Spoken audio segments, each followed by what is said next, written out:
deal. That was cool. All right. So congrats on that, Sean. All right, have a great show. We'll see you tomorrow. All right, and good evening. I'm Laura Ingraham. This is the Ingraham Angle. We have a phenomenal show lined up tonight. We have breaking news on that 2016 Trump Tower meeting with supposed Russian agents, you know, the Veselnitskaya lawyer gal. So we'll talk to you about that. Plus, a stunning turn of events in the impeachment campaign against Rod Rosenstein by the House GOP. And wait till you hear who Auntie Maxine claims is driving her anti-Trump crusade. And a major warning to Democrats, why they may be dead wrong again about the polls ahead of the midterms. But first, when the inmates run the immigration asylum, that's the focus of tonight's angle. Today was the court-imposed deadline for the Trump administration to reunite families who were separated due to that DOJ zero-tolerance approach to illegal immigration. Of course, all the usual suspects in the media painted a grim picture.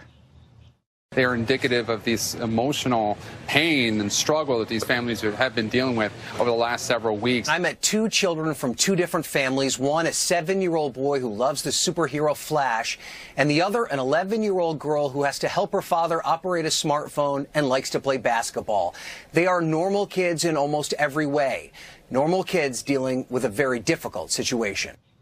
Tonight, the administration announced that 1,412 children have been delivered to parents in immigration custody, which took hundreds of staffers. But the fact that this ever happened drove the left to cry, Trump's a heartless guy.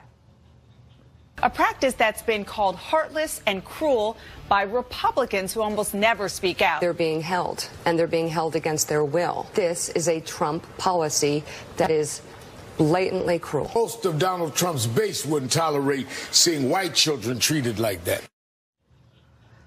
Reverend Al, histrionics aside, the White House's hands were tied, remember, by that 2015 ruling by Obama Judge Dolly G, ordering that even children who crossed the border with parents had to be released from custody in 20 days.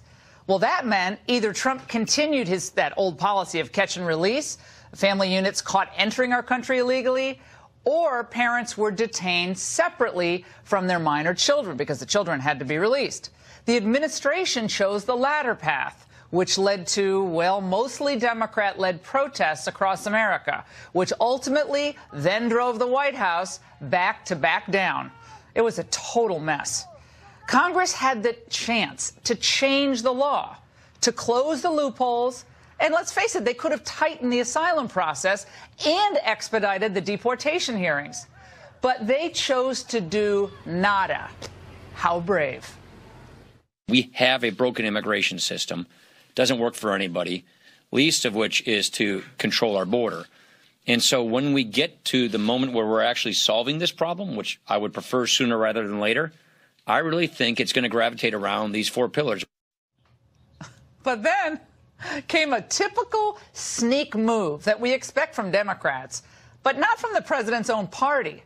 Before running to the airport today for their working August recess, the House held a sneaky voice vote on a Homeland Security appropriations bill that will only end up adding to our problems at the border.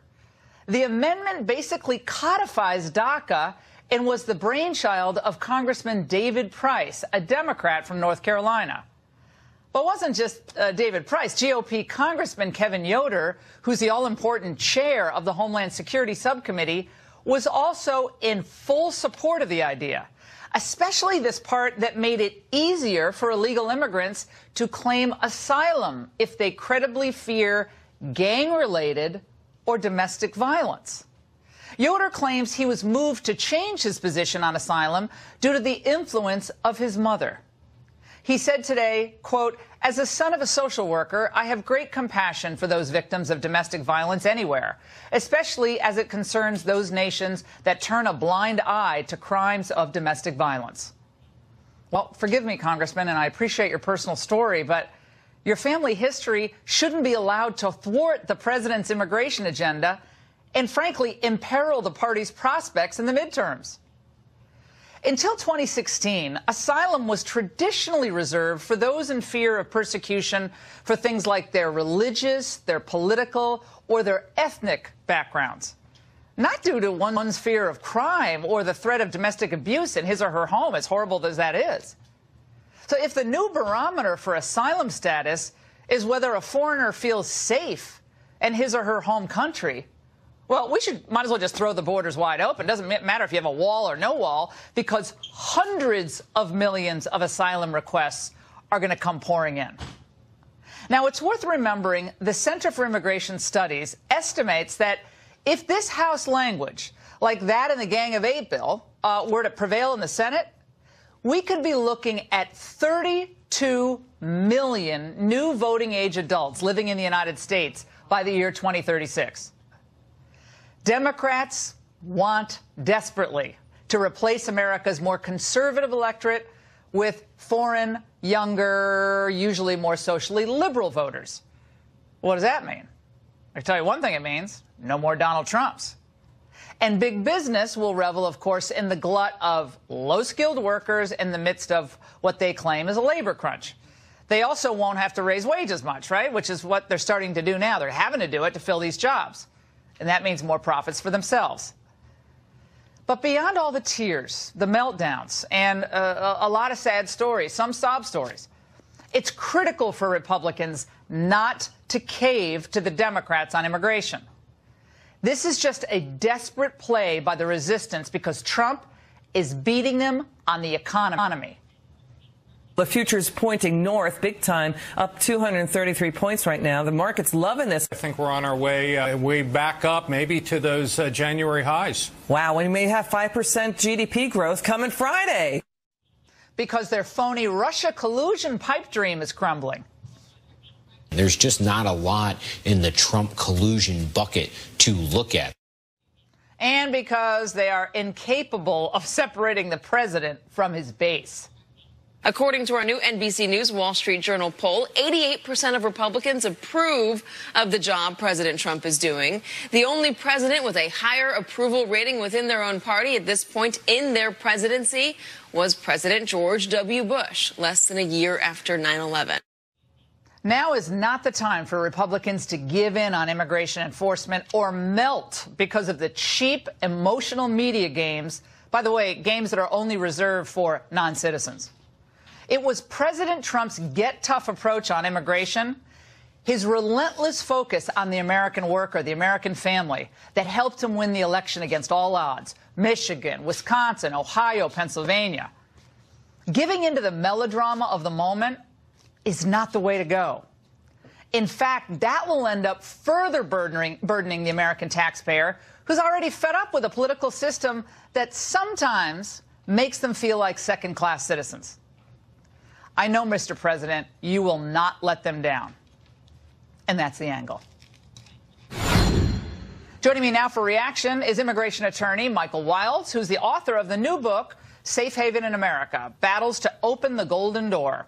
Our friend Alan Dershowitz wrote the foreword to it. And Dinesh D'Souza, a filmmaker whose new movie, Death of a Nation, is in theaters on August 3rd. We're all looking forward to that. His accompanying book comes out on the same day. All right, guys, a lot to unpack here. Dinesh, let's start with you. This is the kind of story that I think Republicans always have a hard time with because nobody likes to see a child crying because he or she misses his mother or his father. It tugs at everybody's heartstrings. Mine, I'm a mom, you're a dad. It's hard stuff to see. But this problem was brought on by politicians who refused to do the work they were supposed to do. And now the American people, as usual, are supposed to pick up the tab. Your reaction to all of this? Well, I think on the one hand, there is grief, but there is also the manipulation of grief, the politics of, you could call it, moist eyes. And this isn't just the Democratic Party, it's also the media, which frames these images. And so it's not that the Republicans are insensitive. The Republicans are scared of being portrayed as insensitive.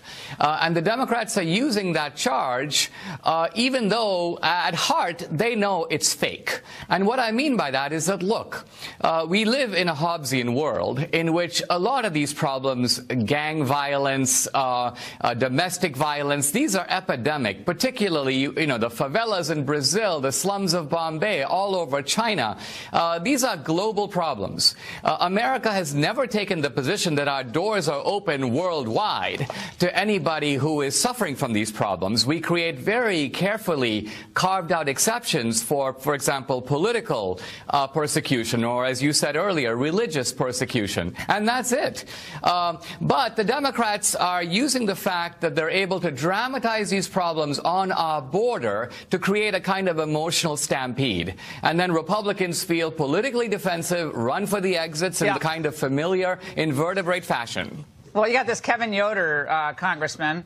I don't know him from Adam, but he brings the story of his mother was a social worker. Well, that's interesting, and I'm glad she was a social worker, but that has nothing to do with our U.S. immigration policy. And for some reason, like Donald Trump, I guess, had him on Air Force One last week. He's like, he's a great guy. He's giving me $5 billion for the wall. But $5 billion for the wall is not going to matter if we have tens of millions of people all across the country. We have 45 countries, Michael Wilds, where domestic abuse is generally not recognized as a crime. 45 countries. Kuwait, Saudi Arabia, Russia, Qatar, Haiti, goes on and on and on, where women do not get the same rights as women here in the United States and other developed countries against men who abuse them. So does that mean all of them can apply under Kevin Yoder's, David Price's new idea about asylum? That's madness. Thank you, Laura, for having me on. Forgive my personal attire. I'm running for mayor in New Jersey, and there was an event in my community. I came over here to join you. Look, I'm a law professor, and I'm adjunct at a law school. Political asylum is actually sacred law. And historically, domestic violence has not yielded itself for a long time as a basis for political asylum. There's this old battle cry between persecution and prosecution. If you're being persecuted, you apply for asylum at our door. If you're in fear of prosecution or you have issues with your home country, it's not America's business, and we have economic challenges for our own citizenry. So domestic violence has less of a case. But gang violence is a different predicate for asylum, because there you have countries that enable narcos and all the drug traffickers, and they take no action. And Muslim countries throughout the world where women are being abused in relationships where the government codifies it under Sharia law and so forth. So the real question is, should America's golden doors be slammed shut when there are people that are mercifully trying to protect themselves? Well, I do know this, David. I do know we have Iraqi Christians, Syrian Christians, people throughout the Middle East who've been waiting for years. The classic case of ethnic cleansing, religious cleansing, taking place in Central African Republic, Sudan, and throughout the Middle East. And we've taken in, I mean, Dinesh, you might know better, I mean, very few. And yet, just because you show up at our southern border and, you know, NBC is there to cover your, you know, the sad story, that suddenly America has to say, okay, we're going to change our whole system, and we're going to throw open the door to every criminal victim in the world. And let me just read this. Dinesh, I want you to react. Credible fear applications since 2007. 5,171 applications for credible fear asylum requests, okay? 2016, 91,786, an increase of 1,675%. Think there's any fraud there, Dinesh? Well, you know, I'd like to step back for a moment and look at this a slightly different way. I mean, the founders looked at America as a kind of moral community, a group of people who have a common set of values and a common destiny, almost in some senses like an extended family. Now, if someone came banging on your door and said, listen, I'm in fear because I am being chased by a gang, I would submit that the ordinary person would be a little skeptical before giving them, quote, asylum, before saying, come on in.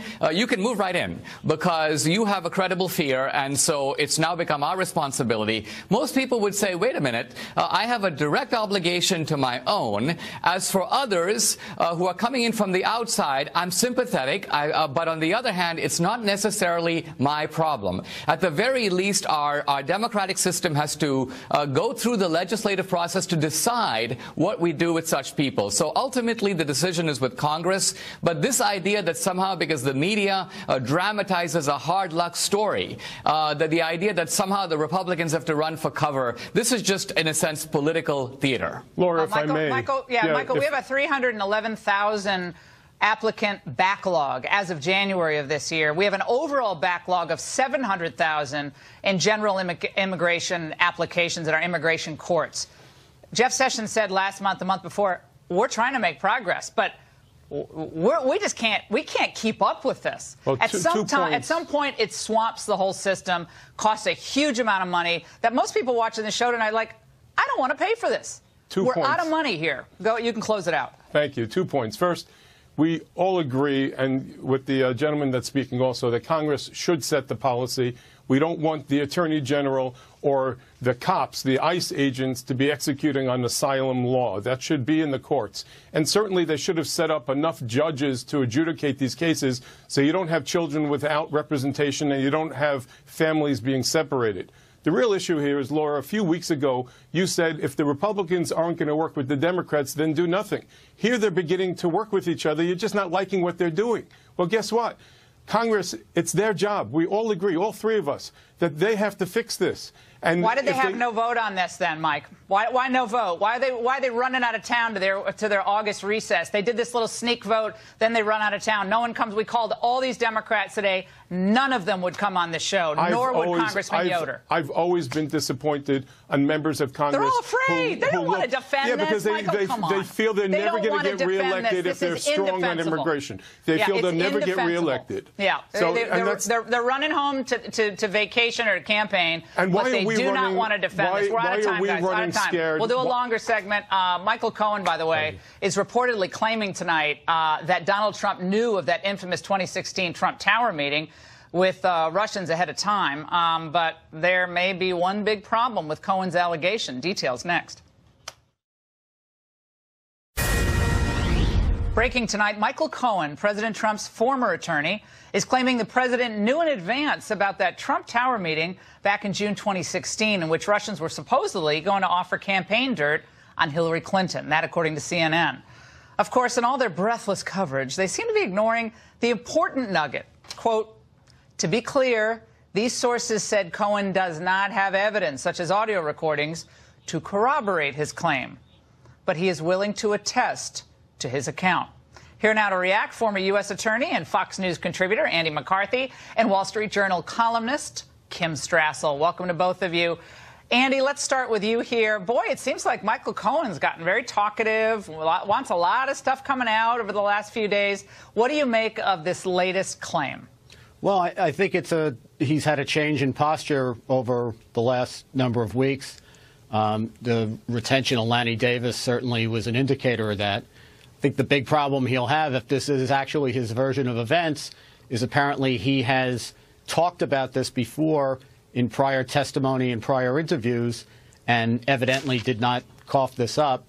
I've always thought that if Mueller believed that Cohen was somehow the key to proving a collusion case against Trump, there's no way he lets that case walk to the Southern District of New York. So I'd be surprised if this links up to anything that's serious in the way of collusion, like an espionage conspiracy. But look, the Trump Tower meeting is bad. It's not collusion in the sense that they opened the investigation over. But Andy, hold on. No one's going to look good at this. Yeah, but Andy, as we talk about this, I think we forget Hillary Clinton paid for dirt that was assembled by the Russians in the form of the Steele dossier. So she actually went further than meeting with someone. Her people paid for it. They got dirt, and then it ended up making its way all the way through the U.S. government. Laura, so it's like a big deal. No, well, look, I don't think that it's bad if campaigns are turning to foreign governments for dirt. It's not collusion. It's not something that's impeachable. It's icky. But that's what this is. Kimberly, let's go to you on this. Rudy Giuliani was on CNN as this came out, and he had a comment about the veracity of Mr. Cohen. Let's watch.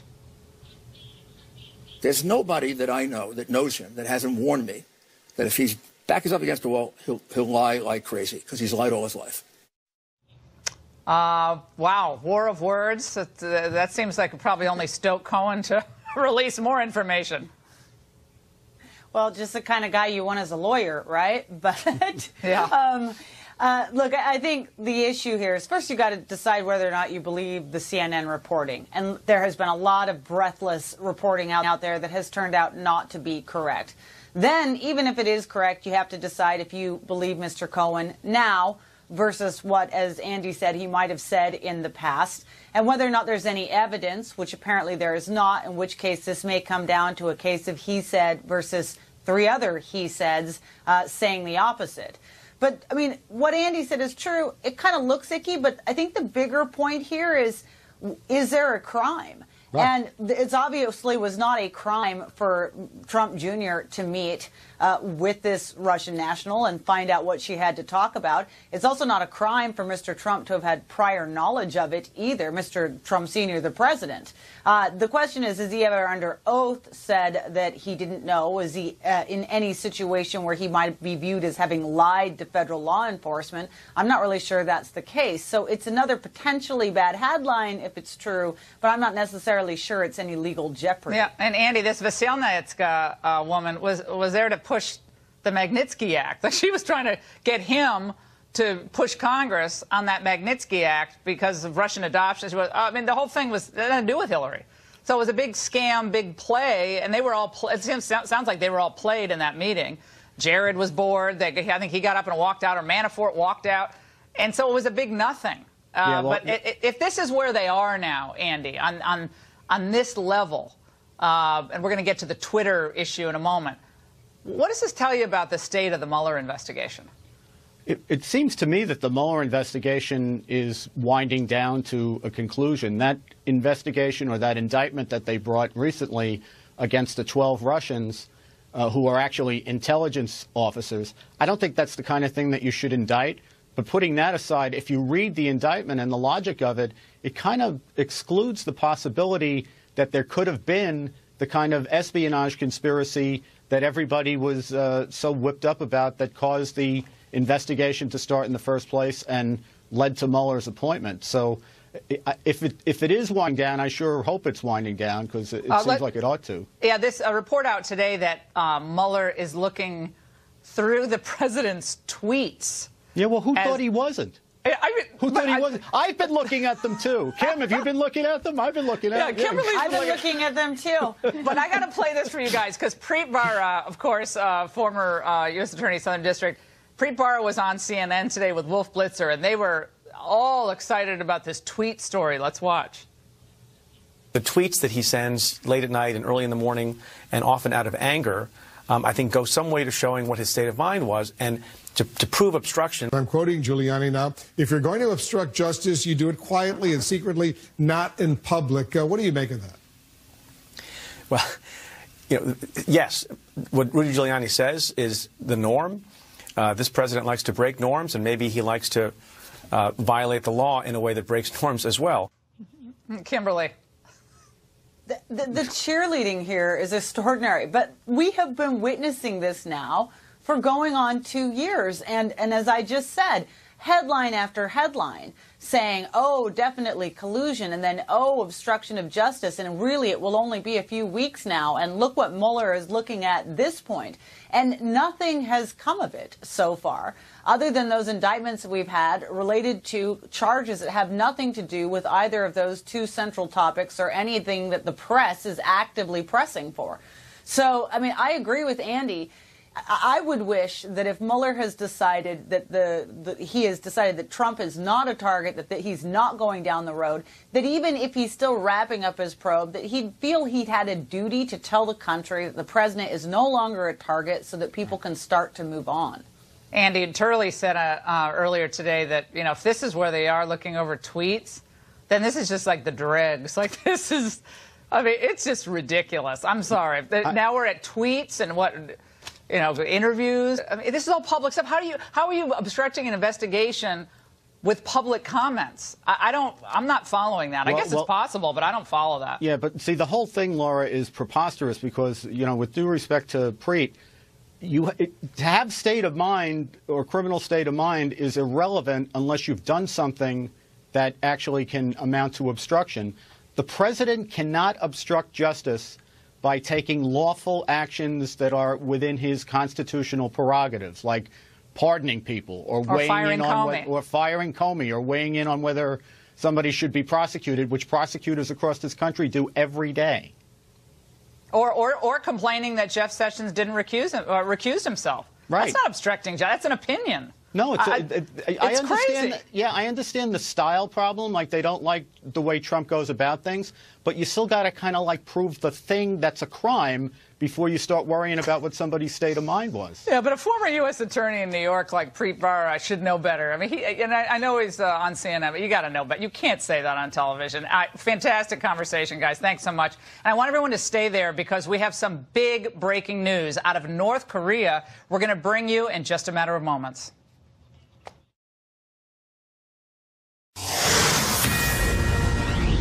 Some breaking news out of North Korea. The White House saying a U.S. Air Force plane has now left North Korea containing the remains of fallen U.S. service members from the Korean War. Approximately 5,300 American soldiers' remains have not yet returned home from that war. It's an important, very positive first step as the U.S. and North Korea continue negotiations on denuclearization. And in other news, Mad Maxine is at it again. She's moved on from calling for her acolytes to attack Trump officials wherever they are to now saying her opposition to all things Trump comes from a higher power. We never dreamed we would have someone in the White House who was divisive, who could not tell the truth, and who was intent on not making America great again, but taking America down. You gotta know that I'm here to do the work that I've been sent to do, and as Pastor said to me when I came in this morning, when God sends you to do something, you just do it. Her own version of the Crusades. Well, this latest language comes after Judicial Watch filed an ethics complaint against her, inciting violence against the Trump cabinet. Let's bring in that man behind the effort, Tom Fitton, president of Judicial Watch. Tom, I know you've been all over this call to declassify these FISA documents as well, but now you're onto the Maxine story. Now, is this kind of a publicity stunt for Judicial Watch, or is this a real thing? Yeah, I saw her call on people to get a crowd together if you see a cabinet member of the Trump team, if they're in department stores or restaurants or at gas stations, get a crowd together, push back, tell them they're not welcome. You know, that's kind of inciting a riot. And we filed an ethics complaint. It's really easy to figure out whether or not comments like that reflect credibly on the House, which is the rule. And, of course, they don't want to do anything about it. There was another member who said that maybe we should censure her. That's gone nowhere. How has that gone nowhere? Is it because she's kind of an icon to the left? She's protected in her own way, and she's elderly, and so you don't want to make her a bigger story? Is that the reason no one wants to move on censoring her? I mean, she was, without saying it explicitly, saying, you know, get him. I think it's fear-based decision-making by the Republican leadership. They're afraid. We want to hear the audio, and then we want to hear what you had to say. Let's watch. People do want to see us be stronger and more forceful and to confront them on these policies. You see anybody from that cabinet in a restaurant, in a department store, at a gasoline station, you get out and you create a crowd. And you push back on them. They're going to absolutely harass them until they decide that they're going to tell the president, no, I can't hang with you. You know, I like how the NBC anchors just sit there like, they look like mannequins. They don't say anything. They're like, wait a second, Congressman, there's no pushback by these people on these other networks. Imagine if a conservative said that about other people. Harass public policy, public officials. But the House is going to let her use her position in the House to really attack people in inappropriate ways and incite violence. I think it's inciting violence, and I'd like the House to grapple with that. And as I said, it's fear-based decision-making by the House. Oh, wimp. You're being nice. They're wimps. They don't. They're wimpy. They don't want to confront Maxine Waters. They don't want to confront Rod Rosenstein. It's all They're part afraid of the this piece. asylum thing. Now, in this asylum issue, you got this Congressman Yoder, who threw Trump $5 billion for the wall, and he wants to basically institutionalize DACA, codify DACA and open up asylum to anyone who claims a criminal element in his country or her country, gang or domestic violence. How are we supposed to verify that? That was never asylum. It was racial or ethnic or religious or political persecution. And now it's if my country is too violent. If you have a bad home life, you get asylum. That's the new But these are standard. Republicans doing this because they're afraid of the emotional arguments. Well, the reason immigration is controversial here in Washington, D.C. is because the politicians want to do something none of the people want to do. And it's always going to be controversial. The voters have to be alerted, and they'll push back. All right, Tom Fenton, thanks so much. And joining us now with more on this growing threat is former House Oversight Chairman Jason Chaffetz, who's had many threats directed against him personally while he was in Congress. We're also joined by Democratic strategist and radio talk show host Garland Nixon. Great to see both of you. Jason, let's start with you. Things have gotten way out of hand when we can't have a person walk into a restaurant wearing a Make America Great Again hat without being verbally assaulted, in some cases physically assaulted. If you support the president in a high school, you're called a racist, hater, xenophobe. And so there's free speech, but there's not free speech. And I think there are a lot of people who are just afraid. And they should be. I mean, look, after the Gabby Giffords incident, after Steve Scalise was shot and almost killed, also, other members that were targeted because they were Republicans. Then you have House members on the Democratic side of the aisle, basically like Maxine Waters, inciting people to violence. I mean, this is the face of what the Democrats are putting up. It's the resistance movement. It's Antifa. It's targeted. It's aggressive. It's a scorched earth. And I got to tell you, I was on the receiving end of lots of it. My family was subjected to things that they should never be subjected to. Diane Black, just in the last few days, had somebody who was arrested for being aggressive against her. It's a very real threat, and people are going to get hurt. Garland, this is one of the types of calls, and I know Democrats get hate stuff, too. I'm not saying it's just Republicans. But since Trump, it's gotten worse. This is what Jason was subjected to. Let's listen. I suggest you prepare for the battle, motherfucker, in the apocalypse, because we're going to hunt you down, wrap a rope around your neck, and hang you from a lamppost, you worthless piece of dog. That's just... Garland, your reaction to the climate we're living in right now? Well, I think it's terrible, but it really isn't new. I mean, in fact, I had some friends for years that worked for John Conyers, and, I was aware of some very nasty calls that he got on a regular basis. So this isn't new, but I disagree with it. But let's not have a short memory. Let's not forget that President Trump, during the election, was inciting people at his rallies to beat people up and things. Yeah, that one comment. Right. Okay.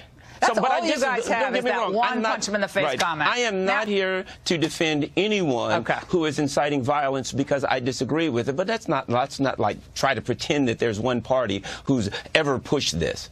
Have you seen a concerted effort on the part of conservative activists to attack people in public places?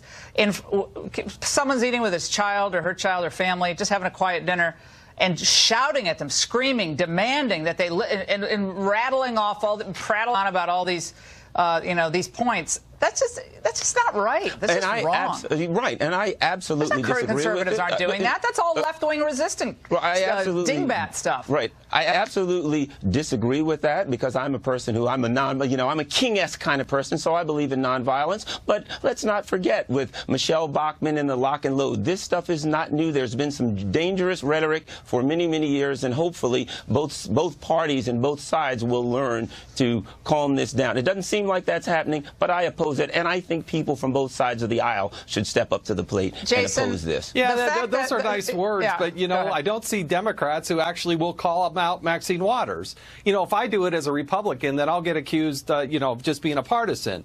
But when she does that, I don't see a Democrat who ever stands up and says, you know what, that's wrong. And through all the campaign with all the Trump and the rhetoric, which is a different scenario when somebody's heckling the president, the candidate then in front of, tens of thousands of people, may not be excusable in your mind. But I went to Trump, Trump rallies are out there. I've been with, NRA rallies, and you don't see this kind of stuff.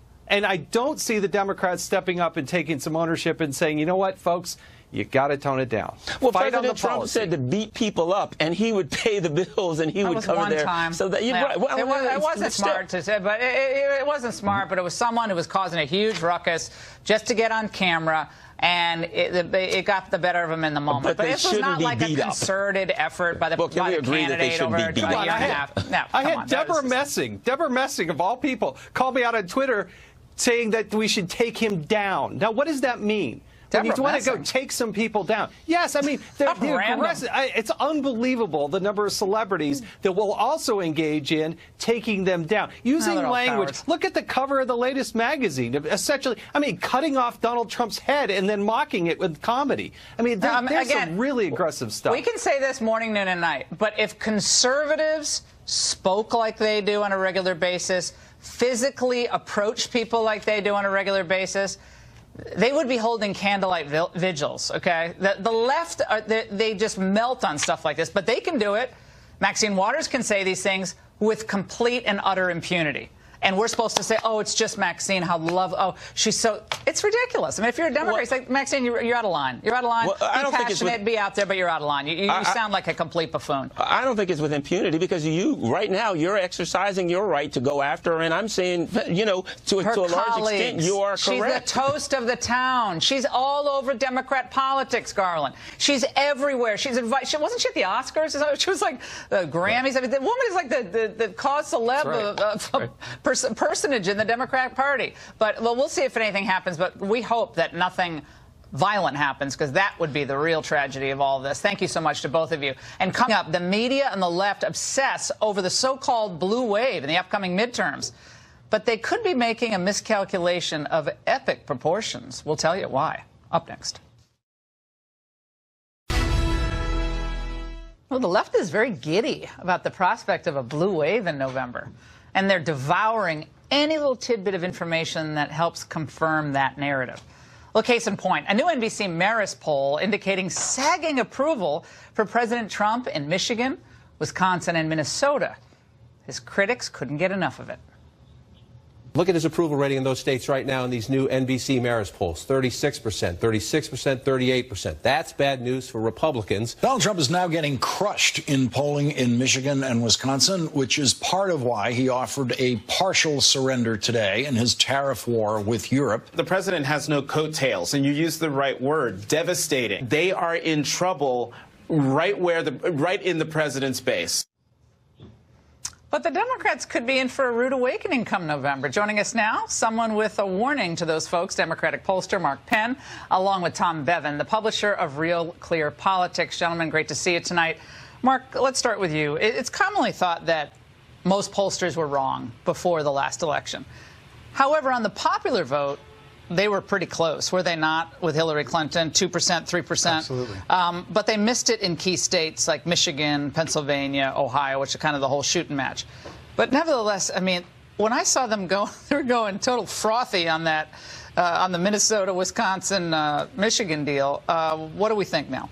Well, in 2016, the only person to actually call the Electoral College right was Kellyanne Conway, who was laughed off the set as she correctly predicted it. So my point about these polls is what happened in the election was the analysis was bad. And what I see now is the questions are bad. They're usually slanted anti-Trump questions, so they don't see the narrative here, which, look, this is a divided country. It's close. I think there is a blue edge, but it's way too early to say there's a blue wave, and you have to be very careful because these polls very rarely put the Trump messaging in for testing. They don't ask about sanctuary cities. They don't ask about using tariff as a wedge. They ask easy layup questions designed to prove the points they're making. Yeah, Tom, the questions are things like, do you support ripping babies out of the arms of mothers after they've crossed the border? And of course, no one's going to say, yes, I favor that. But if you ask the question this way, should people be able to cross our border illegally and then get various benefits for having done so? And they'll say, what? No, we don't want that. What of this, and where are we right now?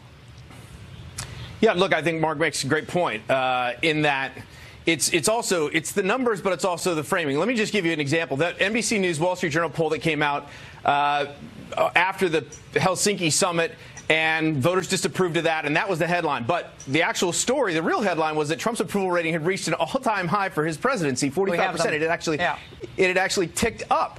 And so the framing around that was all negative, despite the fact there was some good news for Trump in there. Also, in the last week or two, the Democratic lead advantage in the generic ballot has ticked actually in favor of Republicans by about a point. So, but I also agree with Mark. The problem in 2016 was not the polls, it was the pundits. And if you would have thought that if we, the journalist pundit class, had learned anything from 2016, it would be not to overinterpret, not to jump to conclusions. Again, there's still 3 months left before the election, and there's still the other thing is that the economy is doing pretty well, and Trump gets good marks on the economy, over 50% at most polls, job approval rating on the economy, and it's the #1 issue for voters. That's still key. And by the way, everyone focuses, Mark, on the approval rating. It's not over 50. It should be over 50. Okay, fine. But he won the presidency with an approval rating of 36%. So could it be that they're not wild about some of this stuff he does personally, but they like the results he gets for the American worker? Could that be maybe where we end up if he ends up having a positive effect in some of these races? Well, his personal rating in the Harvard Capps Harris poll we're just coming out with is 41. But his approval on the economy and on terrorism is around 55. Wow. And so our voters are going to focus on what's going on with the economy or on what he does personally. That's always been the big question in Trump. Clearly on Election Day, they focused a lot more on the issues. We don't know what's going to happen this time. That's what makes it so fascinating. That's why pundits have to be careful. When you look at these high approval ratings on the core issues, that means the president's got to be doing something right. There's a storyline here that you've got to see, because if you miss it and you're a Democrat, boy, you will miss the whole election again. You know, Tom, I was talking to Hannity about this right before the election when we were both predicting Trump was going to win, and then right after the election. And we both said, thank goodness we host radio shows, because we hear this stuff day after day after day. And people say they're all conservatives listening. No, they're not. It's a really interesting cross-section of the country, and I know liberals will laugh if they're watching this. Listen, and you'll learn every now and then. Just listen. But people were saying, you know, we don't care about this Billy Bush type. You know, we don't care about this Stormy Daniels. We don't care, but they thought he might be kind of a bully, but he's our bully. And we're tired of being bullied by the experts and the consultants and the corrupt class. He's going to fight for us. That's what they were telling us on the radio. And still, to this day, they are saying that. Now, maybe it won't add up to much in November. I don't know. But I can tell you, I do a daily focus group. And my listening audience, they're not listening to this. They don't care about this Mueller stuff. They don't care about any of this Cohen tape. They're like, let's move on to the next topic. Let's talk about immigration. Tom, close it out. No, that's exactly right. Another interesting statistic. In 2016, right, Donald Trump got 90% of Republican votes on Election Day. His approval rating in that Wall Street Journal poll is 88%. On Election Day, he only got 9% of Democrats, and 9% of Democrats give him a favorable job approval rating. So we've been in this state of suspended political animation since the campaign, despite all of the controversy that surrounded this president. Partisans on the other side have not budged. There's been some wiggle room by independents in the middle, and that might actually be what it comes down to on Election Day in November. All right, guys, thanks so much. And coming up, Demi Lovato's overdose exposing another tragic, cold truth of celebrity life. We'll explain after this. The overdose of music superstar Demi Lovato is casting another harsh spotlight on the false allure and the dangers of celebrity. TMZ reporting tonight that Lovato recently surrounded herself with a new group of so-called friends, and on Tuesday night, they decided to go on a binger. The group apparently knew things could get bad with Lovato. TMZ saying they had an emergency medication called Narcan on hand. It's used to revive someone after overdosing. But this story follows an all-too-familiar pattern. Let's face it, incredibly talented people surrounding themselves with hangers-on and enablers. And often this ends in tragedy. Joining us now to analyze is drug counselor Sonia Vaitsman. Sonia, I mean, we've had so many instances of people with immense talent who weren't found alive, you know, from Belushi to, you know, of course, Prince, and the list goes on and on and on, going back decades and decades. And now this. What is your take? Well, there's this misconception that fame or wealth can sort of serve as a buffer against vulnerability for a mental illness or addiction, and it doesn't. So psychologists have come up with a hypothesis called the diathesis stress model, which sort of explains why certain vulnerabilities emerge, and it talks about genetic predisposition combined with any sort of environmental stress, and when it reaches, the combination of the two reaches a certain threshold, then mental illness or addiction can emerge. And in the specific case of Demi, she, from what I know, has been pretty vocal about her father having a history of substance abuse and some sort of trauma. Sonia, I got to ask you about this. So you counsel people who have drug problems.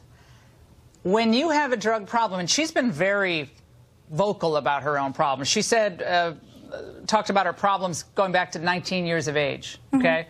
I was going to an airport. I had a Sprite bottle filled with vodka, and it was just 9 in the morning. She said she was throwing up in her car. She said she was about to get on a plane to L.A., to the sober living house that she was staying at, and then she said, I had all the help in the world, but I didn't want it. And then the story, of course, about her friends out there partying with her with the Narcan. I mean, so they know that she is vulnerable, and presumably they're not totally dumb people, although they sound pretty dumb. They know she could end up dead. Right. And this is who she's hanging out with. And so I don't know, her family has already tried to intervene unsuccessfully, but who are these friends? Who are they? Well, part of managing drug addiction is certainly avoiding triggers. So people that abuse and people that would be a bad influence, or people that are also under the influence of some sort of substance and don't have good judgment. A big part of addiction is ambivalence. So the new models of treatment really try to address that. Things like harm reduction and motivational interviewing, which looks to basically help people reconcile or address or resolve some of that ambivalence. So whenever someone is abusing drugs, typically there's a lot of conflict within them about continuing the drug use or whatever substance, and as well as stopping. I've got to say, I don't really understand I'm trying to follow what you're saying on that, but drug ambivalence, she has an addiction problem. Here's the ambivalence. There shouldn't be any. Okay, there is no ambivalence. Well, it's not that simple. Right, but it's not. I know it's not. Nothing's that simple. But if you're an addict, the number one thing you have to do is what? I mean, this is your line of work. So you have to not be with people who enable you, correct? Right. So, but then there's something called secondary gain, which talks about the benefit of using or doing something, right? And so anyone that is abusing is actually gaining a benefit from it. And the benefit might be escape. Yeah. It might be numbing the pain. That's probably the reason that's driving them to do it, right? And so sometimes that drive or that dependence outweighs their desire to change. And so that's why relapse is so common. It's all. And what are the chances of relapse? We're almost out of time. If you go sober, relapse chance is what percentage? They're very high. It's a very high likelihood. And actually, counselors prepare usually their patients for the likelihood of relapse. All right, Sonia, thank you so much. Sad situation. We certainly wish her and Donald Trump getting some of our war dead at least back from the Korean War. Tonight, people thought it wasn't going to be possible. Well, it's happening. And it wouldn't have happened without his leadership. My surrogate dad, Chuck Carlson, served in the Korean War, and I know he's watching tonight. We want to always honor our troops. We think of you every day. Thank you for your service to this country. Remember, tweet me at Ingraham, Shannon Bream, and the Fox News at Night team.